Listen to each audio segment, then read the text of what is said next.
Hello friends, welcome to back your favourite channel study with Jenny. आज मैं आप लोगों के सामने फोर्थ वीडियो लेक्चर लेकर प्रस्तुत हुई हूँ। ये वीडियो लेक्चर हमारे कॉलेज लेक्चरर का जो एग्ज़ाम होने जा रहा है उसका हिस्ट्री का जो फर्स्ट पेपर है उसका सी पार्ट है, हिस्टोरियोग्राफी। उसमें एक टॉपिक है मार्क्सवादी इतिहास लेखन। तो इस वीडियो लेक्चर में इस टॉपिक के बारे में हम जानेंगे। तो आई होप ये वीडियो आप लोगों के लिए बहुत ही यूजफुल होने जा रही है। वीडियो आपको अच्छी लगे तो एक लाइक और सब्सक्राइब तो बनता ही है। जिन लोगों ने मेरे चैनल को सब्सक्राइब कर लिया उनको बहुत बहुत धन्यवाद। जिन्होंने नहीं किया है वो भी सब्सक्राइब कर ले और ज़्यादा से ज़्यादा मेरी वीडियो को शेयर करें, जिससे आपके फ्रेंड्स को भी ज़्यादा से ज़्यादा लाभ मिल सकें। और आप लोगों का इसके लिए बहुत धन्यवाद, क्योंकि आने वाले टाइम में इस प्रकार की वीडियोज़ मैं लाती रहूँगी। तो लेट्स स्टार्ट टॉपिक मार्क्सवादी इतिहास लेखन। कार्ल मार्क्स की समाज परक सोच ही मार्क्सवादी इतिहास लेखन का मूल आधार है। मार्क्स की वैचारिक सोच वस्तुत रोसर नीथे और हीगल की स्थापनाओं पर आधारित थी। कार्ल मार्क्स ने आर्थिक आधार पर समाज के संदर्भ में जो भौतिकवादी ऐतिहासिक व्याख्या प्रस्तुत की उसका अपार स्वागत हुआ। इतिहास के विषय में मार्क्स ने कहा था, सारा इतिहास वास्तव में वर्ग संघर्ष का इतिहास है। सामाजिक वर्गों की असमानता और उनके बीच में अंतर्विरोध से ही समाज में तनाव पैदा होता है। यही तनाव समाज को गतिशीलता प्रदान करती है। यह सामाजिक गतिशीलता आदिम काल से आज तक विद्यमान है। मार्क्स की यह सूक्ति उल्लेखनीय है कि दार्शनिकों ने अब तक समाज की व्याख्याएं ही की हैं, परंतु उसका असली प्रश्न समाज को बदलने का है। उसने इतिहास को मात्र घटनाओं के संकलन के रूप में नहीं देखा, अपितु समाज के आंतरिक संगठन तथा बदलाव को अनावर्त करने के रूप में देखा। मार्क्स की दृष्टि में सारा इतिहास वह संघर्ष का इतिहास है। तो इस टॉपिक को ज़्यादा से ज़्यादा जानने के लिए मैंने अपना second video lectures Karl Marx और डी कोशाम्बी, ये मार्क्सवादी इतिहास लेखक थे, तो उन वीडियोज़ को आप देख सकते हैं।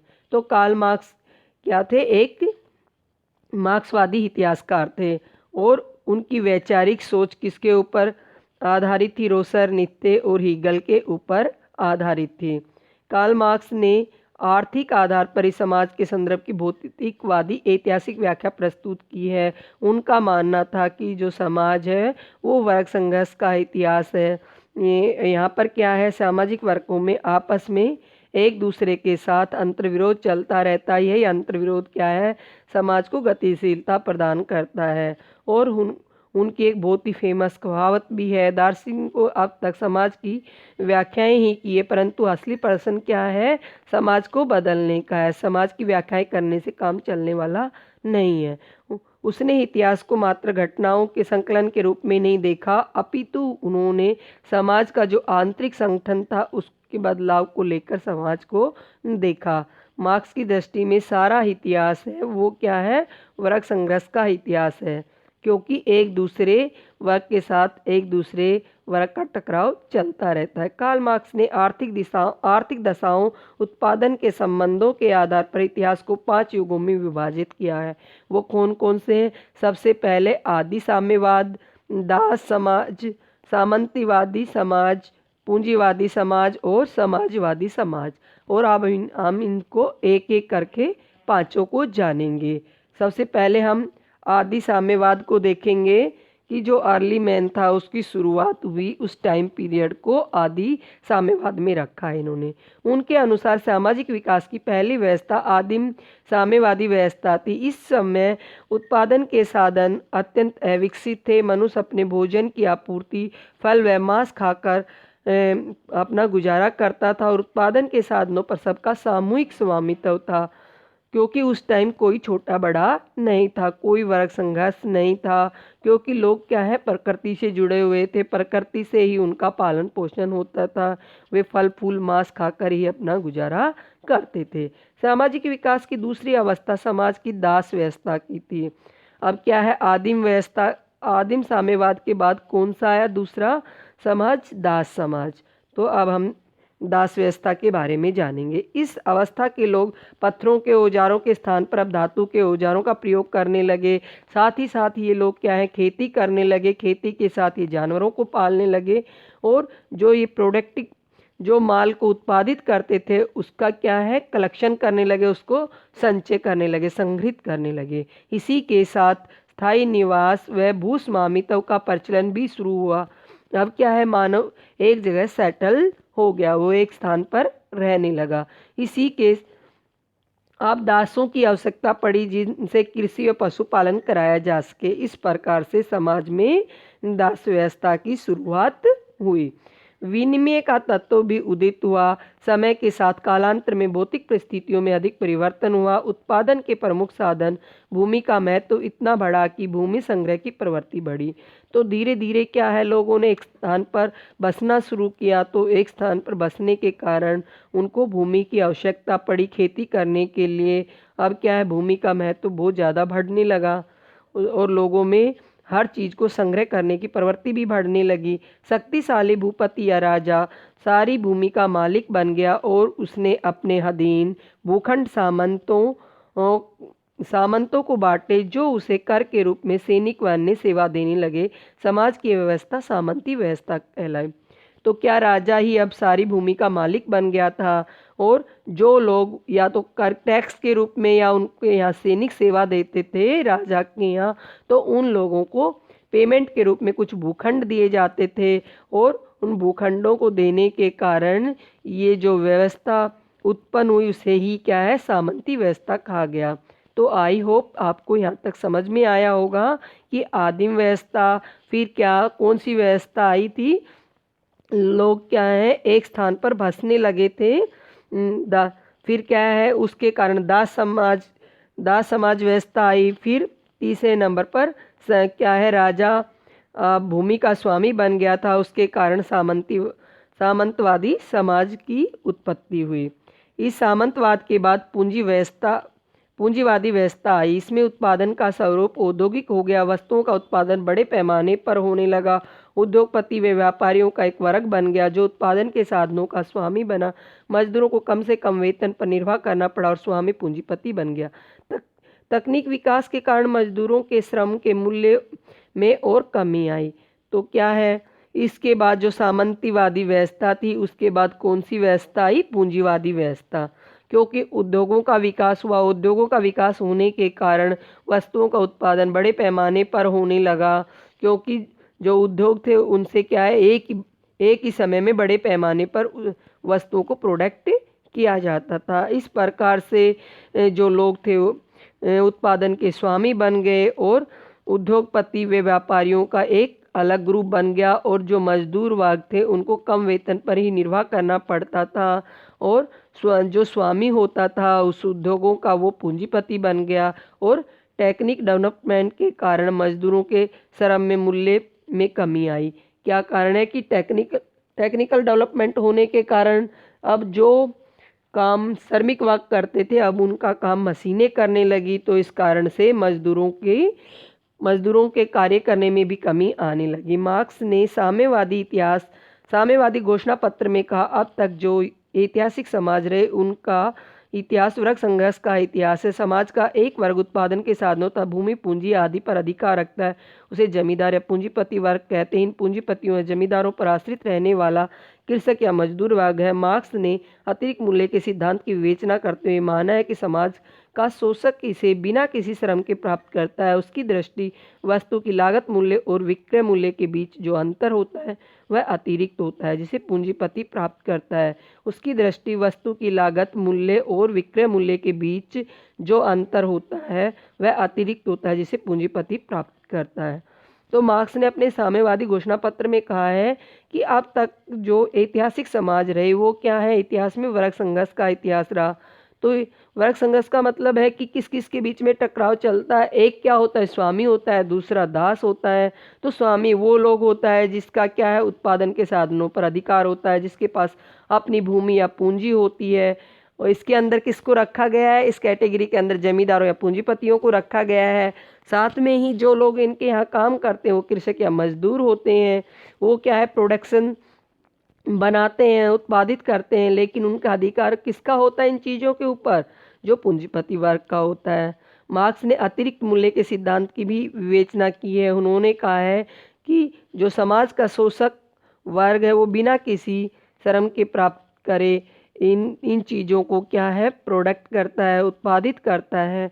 और जो पूंजीपति वर्ग है वो क्या है, वस्तु की लागत या मूल्य और विक्रय मूल्य के बीच में जो अंतर होता है वो अतिरिक्त होता है, और उसको कौन प्राप्त करता है, अतिरिक्त मूल्य को पूंजीपति वर्ग प्राप्त करता है। उनका ये मानना था कि इसके ऊपर किसका अधिकार होना चाहिए, कृषक वर्ग का अधिकार होना चाहिए अतिरिक्त मूल्य पर। मार्क्स के अनुसार विश्व की उत्पत्ति एवं उसके विकास में मूल तत्व पदार्थ है। विश्व के विविध दृश्य उस गतिमान पदार्थ के विभिन्न रूप हैं, और मानव समाज का विकास किसी दैवी परिस्थितियों के कारण नहीं अपितु भौतिक एवं आर्थिक परिस्थितियों के अनुसार होता है। मार्क्स के ऐतिहासिक भौतिकवाद के दो प्रमुख सिद्धांत हैं। पहला नियम है प्रकृति के विकास की तरह ही सामाजिक विकास के भी निश्चित नियम हैं। दूसरा सिद्धांत यह है कि सामाजिक विकास के रूप में निर्धारण में भौतिक व आर्थिक परिस्थितियां ही प्रमुख होती हैं। समाज की भौतिक परिस्थितियां जैसी होती उसी के अनुरूप उसका स्वरूप संगठन, नैतिक मूल्य व धार्मिक मान्यता होती है। मार्क्स ने इस धारणा की व्याख्या द्वंद्वात्मक भौतिकवाद के आधार पर की है, जिसे इतिहास की भौतिक या आर्थिक व्याख्या या ऐतिहासिक कहा जाता है। इस मार्क्सवादी सोच का भारत के इतिहास लेखन पर भी पर्याप्त प्रभाव पड़ा है। तो हम देखते हैं मार्क्स के अनुसार क्या है। मार्क्स ने दो ग्रुप बताए हैं, और मानव समाज का विकास क्या है, दैवी परिस्थितियों के कारण नहीं अपितु किसके कारण हुआ है, जो फिजिकल और इकोनॉमिक जो परिस्थितियां उत्पन्न हुई हैं उसके कारण हुआ है। मार्क्स ने ऐतिहासिक भौतिकवाद के दो प्रमुख प्रिंसिपल्स माने हैं।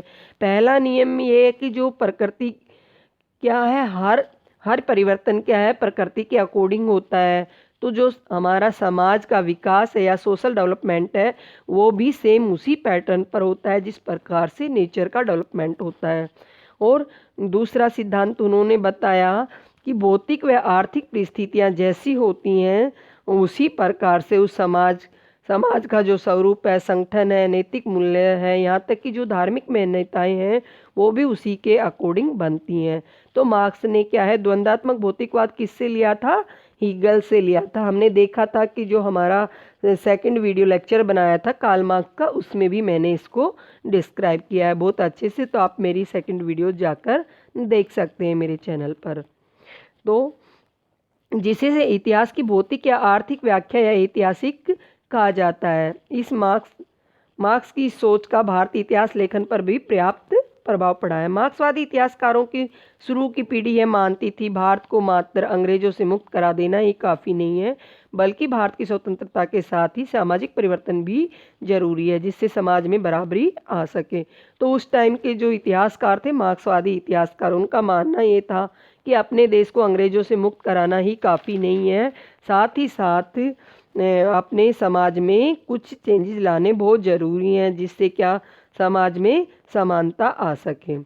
यहाँ के मार्क्सवादी इतिहासकारों ने भारत की संस्कृति एकता की अपेक्षा यहाँ के वर्ग भेद और शोषण पर अधिक जोर दिया है। इस संदर्भ में उन्होंने गांधीवादी राष्ट्रवाद की आलोचना की है। भारत के संपूर्ण इतिहासकारों को उन्होंने मार्क्स के चश्मे से ही देखने का प्रयास किया।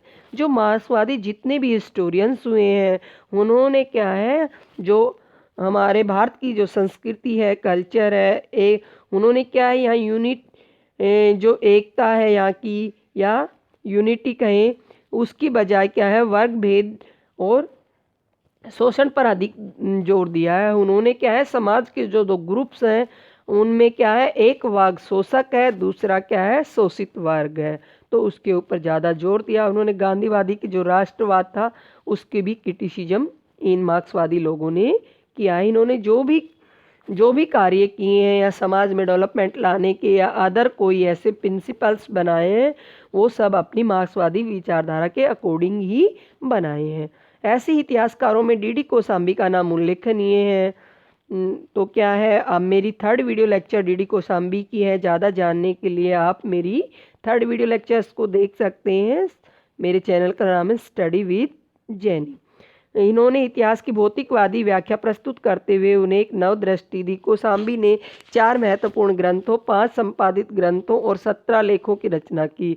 वो मार्क्सवादी दृष्टि से प्राचीन भारतीय इतिहास को टटोलने का प्रयास किया। मार्क्स और एंजल्स की भौतिकवादी ऐतिहासिक व्याख्या को स्वीकारते हुए उन्होंने नई भौतिकवादी व्याख्या प्रस्तुत की। तो हमने देखा था जो मार्क्स ने भौतिकवादी व्याख्या की थी वो क्या है, हीगल का जो सिद्धांत था उसको लेकर की थी। लेकिन यहाँ डी कोसाम्बी ने क्या है, जो मार्क्स और एंजल्स की जो भौतिकवादी ऐतिहासिक व्याख्या को स्वीकार करते हुए उसमें क्या है कुछ चेंजेस करके भौतिकवादी व्याख्या उन्होंने प्रस्तुत की है। वैसे कोसाम्बी मूलतः मार्क्सवादी इतिहासकार थे, पर इतिहास की अपनी ही व्याख्या की है। उन्होंने माइक्रोलिथ और मेगालिथ का संग्रह और खोज करके भारत के प्रागैतिहासिक संस्कृति पर काफ़ी कुछ प्रभाव डाला। प्रागैतिहासिक काल कौन सा काल था, जिस समय क्या है हमें अवशेष तो मिले हैं लेकिन लिखित में कुछ सामग्री नहीं मिली है, उसको क्या है प्रागैतिहासिक काल कहा गया है। कोसाम्बी ने भारतीय सभ्यता एवं संस्कृति की जो भौतिकवादी व्याख्या प्रस्तुत की है वो मार्क्स के बंधे बंधाए ढांचे से कुछ परे है। उन्होंने भारतीय इतिहास का काल परक ढांचा इस प्रकार दिया। तो क्या है जो कोसाम्बी ने भौतिकवादी व्याख्या थी जो मार्क्स की उसको तो अपना है, लेकिन उसमें कुछ चेंजेस करके थोड़ा हट के अपनी खुद की ही व्याख्या प्रस्तुत की है। आदिम जीवन और प्राग इतिहास। नंबर 2, नगरीय स्थिति एवं सिंधु घाटी संस्कृति। आर्यकरण अर्थात उत्तरकालीन काशी तथा प्रारंभिक लौह युग कृषि पशुचारण संगठन की द्विजातीय पद्धति 4 जातियों का विकास। गंगा घाटी के घने जंगलों को शूद्र श्रम से साफ करना। आवास स्थापना। मगध साम्राज्यवाद का उद्भव। आदिम प्रकार का सामंतवाद। मध्य देश में कृषि व व्यापार का विकास। कृषि के साथ व्यक्तिगत संपत्ति का विकास। और नंबर 6, उत्तरकालीन गुप्त युग में विशुद्ध सामंतवाद की शुरुआत और मुस्लिम व्यापार तथा सेना का प्रवेश। नंबर 7, आधुनिक पूंजीवाद और नए स्वदेशी बुर्जुआ शासन की शुरुआत। तो क्या है जो डी कोसाम्बी है उसने समाज को कई पार्ट्स में बांटा है और जो इतिहास है उसने उनको कई कालों में बांटा है। तो जैसा कि हमने देखा कि उन्होंने इतिहास को 7 कालों में बांटा है। उनका देखने का इनसे अलग हटकर नजरिया था। उन्होंने यह काल विभाजन मार्क्स के विचारों के परिप्रेक्ष्य में उत्पादन के साधनों और संबंधों की दृष्टि में रखकर दिया है। कोसाम्बी मार्क्सवादी होते हुए एक स्वतंत्र चिंतक थे। उन्होंने स्वतः लिखा है, निसंदेह इतिहास लेखन की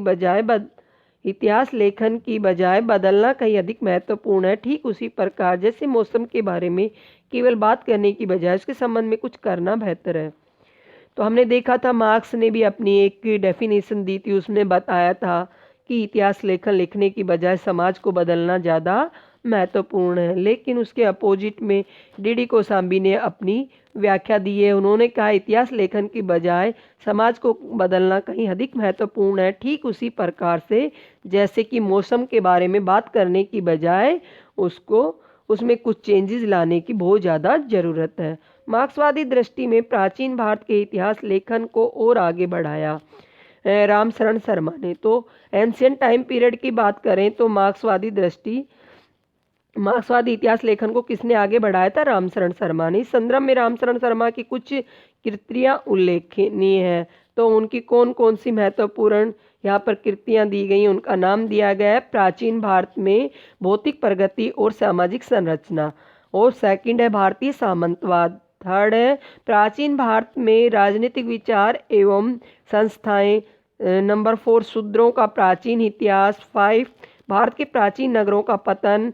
6, आर्य संस्कृति की खोज व प्रारंभिक भारत का आर्थिक और सामाजिक इतिहास आदि। तो ये क्या है, इनकी बहुत ही इम्पोर्टेंट कृतियाँ थी। तो हमें याद रखना है। ये क्या है, हमारी परीक्षा में भी इस प्रकार से इन बुक्स का नाम पूछा जाता है। मार्क्सवादी रामशरण शर्मा लिखते हैं कि प्रारंभ से ही मनुष्य 2 प्रकार के संघर्षों में लगा हुआ है। मनुष्य का एक संघर्ष प्रकृति के द्वारा उत्पन्न अवरोधों को हटाने के लिए, प्रकृति के साथ मानव जाति का सतत संघर्ष आज तक जारी है। तो फर्स्ट किसके साथ इन्होंने स्ट्रगल बताया, नेचर के साथ, क्योंकि आने वाले टाइम में भी प्रकृति के साथ क्या है, मानव का जो स्ट्रगल है आज भी जारी है। वो क्या है, आज भी सतत प्रयास कर रहा है नेचर के साथ लड़ने का। मनुष्य का दूसरा जो स्ट्रगल है मनुष्य से ही होता है। जब कुछ लोग जीवन यापन के अधिक साधनों और सुविधाओं पर अपना अधिकार जमा लेते हैं तो क्या है, अदर लोग होते हैं उनको क्या है, उनके साथ स्ट्रगल करना पड़ता है। तो इसके कारण मानव जाति के विभिन्न समूहों में संघर्ष आरंभ हो जाता है। यह संघर्ष भी अभी तक चलता आ रहा है। इसे ही वर्ग संघर्ष कहते हैं। उत्पादन प्रणाली में अतिरिक्त उपज के सिद्धांत का अधिक महत्व है, क्योंकि इसी के कारण वर्ग की संरचना होती है। मार्क्सवादी दृष्टिकोण पर लिखी उनकी भारतीय सामंतवाद जैसी कृति में उन्होंने सामंतवादी व्यवस्था में किसानों और किराए के मजदूरों की दुर्दशा का सविस्तार विवेचन किया है। तो अभी हमने ऊपर देखा था कि उनकी एक महत्वपूर्ण कृति थी, उसका क्या नाम था, सामंतवादी व्यवस्था। किसने लिखी थी, रामशरण शर्मा ने। तो उसके अंदर क्या है, उन्होंने किसानों और किराए के मजदूरों की दुर्दशा का बहुत ही ब्रीफली विवेचन किया है। इसमें रामशरण शर्मा ने दिखाया है कि कैसे श्रीमंत वर्ग अपने उच्चतर अधिकारों के द्वारा उपज का सारा अतिरिक्त हिस्सा हड़प लेता था और किसानों के पास उतना ही छोड़ता था जितना खा पी कर वे उसी वर्ग के लाभ के लिए आगे मेहनत और मशक्कत करते रहे। तो उन्होंने बताया कि जो क्या है, जो किसान मजदूर लोग थे उनके पास जो ये पूंजीपति वर्ग या बड़े लोग थे इतना ही छोड़ते थे कि वो जो खा पी कर अपना बस सिर्फ गुजारा कर सके और उनके लिए मेहनत मशक्कत कर सकें। ये किसका मानना है, रामशरण शर्मा का। मध्यकालीन भारत के मार्क्सवादी दृष्टि से इतिहास लेखकों में इरफान हबीब का नाम उल्लेखनीय है। तो हमने एंशियंट टाइम में देखा था किसका नाम उल्लेखनीय था, रामशरण शर्मा का। और मध्यकालीन पीरियड की बात करें तो मार्क्सवादी इतिहास लेखकों में इरफान हबीब का नाम बहुत ही उल्लेखनीय है। उन्होंने अपने 1985 के व्याख्यान में कहा था, इतिहास उन समाजों के निरंतर विकास की कहानी है जिसमें परिवर्तन की शक्ति स्रोत उत्पादन से संबंध भौतिक परिस्थितियां रही हैं। एक बार जब आवश्यकताओं से अधिक उत्पादन शुरू हो गया तो समाज वर्गीकृत हो गए। तब से ही वर्ग संघर्ष इतिहास की मूल विषय वस्तु बन गया है। इरफान आगे कहते हैं कि मार्क्स के कुछ अनुयायियों ने सार्वभौम काल विभाजन तय किए जाने पर जोर देकर आदि साम्यवाद, दासता, सामंतवाद, पूंजीवाद और सभी समाजों का वर्गीकरण इन्हीं एक के बाद एक घटित होने वाली सामाजिक संरचनाओं के अनुसार किए जाने पर बल देकर मार्क्स का हित किया है। इरफान ने आगे स्पष्ट किया है कि इतिहास के प्रति मार्क्स जैसे दृष्टिकोण के लिए उन क्षेत्रों में शोध करने की जरूरत है जिनके पहले कभी इतिहास के अंग के रूप में स्वीकार नहीं किया गया था। मार्क्सवादी इरफान हबीब कार्ल मार्क्स को अपने ढंग से ही पेश करते हैं। तो इरफान हबीब भी क्या मानते हैं कि समाज में दो वर्ग हैं, एक शोषक वर्ग है और दूसरा शोषित वर्ग है। तो उनमें आपसी क्या है, वर्ग स्ट्रगल चलता रहता है किसी भी विषय वस्तु को, किसी भी टॉपिक को लेकर, और आने वाले टाइम में भी इस प्रकार के स्ट्रगल चलते रहेंगे। तो उन्होंने क्या है, मार्क्स के जो कुछ अनुयायियों के ने सार्वभौम काल विभाजन तय किए जाने पर जोर देकर आदिम समाजवाद, दासता, सामंतवाद और पूंजीवाद और सभी समाजों का वर्गीकरण ही एक के बाद एक घटित होने वाली सामाजिक संरचनाओं के अनुसार किए जाने पर बल देकर इन्होंने मार्क्स का आहित किया। इरफान ने यह स्पष्ट किया है कि मार्क्स ने जो दृष्टिकोण अपनाया था उसके ऊपर रिसर्च करने की बहुत ही ज़रूरत है और आने वाली पीढ़ियां इसके ऊपर रिसर्च करें। और मार्क्सवादी इरफान हबीब ने क्या है, मार्क्स को अपने ढंग से ही पेश किया है। तो अभी तक हमने देखा कि हमने एंशियंट टाइम में रामशरण शर्मा को जाना और यहाँ पर इरफान हबीब को जाना। इससे पहले मार्क्स और डीडी कोसामी मार्क्सवादी जो हिस्टोरियंस थे उनको जाना। लेकिन हमने देखा सभी ने वर्ग संघर्ष बताया कि एक शोषित समाज है, दूसरा शोषक वर्ग है। पर इन्होंने क्या है, अपनी अपनी जो व्याख्याएं थी अपने अपने अकॉर्डिंग दी। तो क्या है, उसी चीज़ को सभी ने स्वीकार किया, लेकिन उनका पेश करने का या समाज के सामने उस तरीक़े को रखने के तरीके अलग अलग थे। आधुनिक भारत की बात करें तो आधुनिक भारत के मार्क्सवादी इतिहासकारों में रजनी पामदत्त, विपिन चंद, रजत रॉय व सुमित सरकार आदि उल्लेखनीय है। ये सब क्या है, मार्क्सवादी हिस्टोरियंस थे।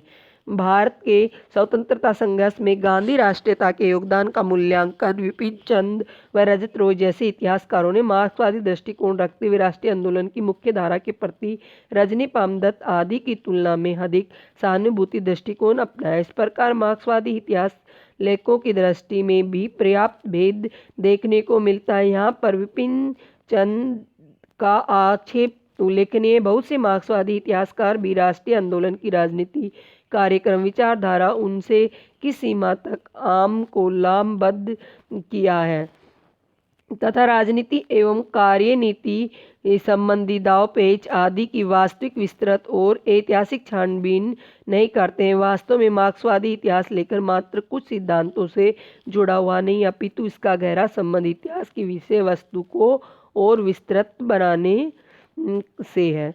तो हमने देखा कि आधुनिक टाइम पीरियड की बात करें तो मार्क्सवादी इतिहासकारों में कौन कौन थे, रजनी पामदत्त, विपिन चंद्र, रजत रॉय व सुमित सरकार आदि उल्लेखनीय हैं।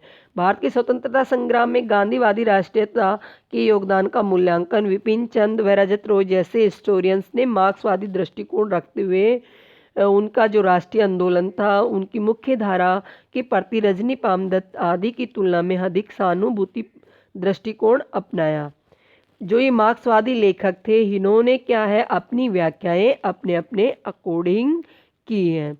तो हमने देखा कि जितने भी मार्क्सवादी इतिहासकार हुए हैं उन्होंने क्या है, सभी ने वर्ग संघर्ष को माना है, अतिरिक्त मूल्य के सिद्धांत को दिया है, द्वंद्वात्मक भौतिकवाद को दिया है, ऐतिहासिक भौतिकवाद की व्याख्या की है।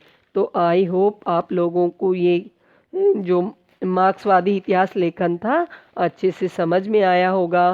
तो आपको अच्छे से वीडियो समझ में आई है तो एक लाइक सब्सक्राइब तो बनता ही है। तो आप मेरी वीडियो को ज़्यादा से ज़्यादा लाइक कीजिए, सब्सक्राइब कीजिए, साथ ही साथ मेरी वीडियो को शेयर कीजिए और इस कारण से आपके फ्रेंड्स को ज़्यादा से ज़्यादा फ़ायदा मिल सके। Thanks for watching my video.